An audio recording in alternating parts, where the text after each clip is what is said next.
உயிர் இருக்கும் வரை வாழ்க்கையும் ஒரு புதிராகத்தானே இருக்கிறது.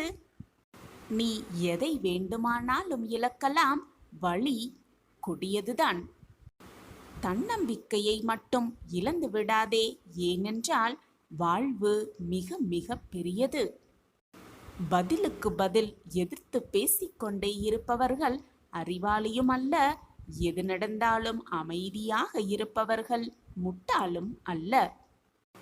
இதை நன்றாக புரிந்து கொள். உன் வாழும் வீட்டில் எவ்வளவு மகிழ்ச்சி இருக்கிறது என்பது முக்கியமே அல்ல, நிம்மதி எவ்வளவு அதிகமாக இருக்கிறது என்பதுதான் முக்கியம். ஒன்றை நன்றாக புரிந்து கொள். ஒரு செடி சிறியதாக இருக்கும் பொழுது அதனுள் வரும் ஆடு அதனை கடிக்க செய்யும். அதே செடி விருட்சமாக வளர்ந்து பெரும் விருட்சமாக இருக்கும் பொழுது அந்த செடியை கடித்து தின்ற ஆடே வந்து அந்த மரத்தின் நிழலில் அமரும். அதன் பெயர்தான் வெற்றி. ஆம் குழந்தையே, அதன் பெயர்தான், அந்த விருட்சத்தின் வளர்ச்சிக்கு பெயர்தான் வெற்றி. வாழ்வில் அனைத்தையும் இழந்து விட்டோம் என்று நீ நினைக்கும் தருவாயில் ஒன்றை மட்டும் நன்றாக நினைவில் வைத்துக்கொள்.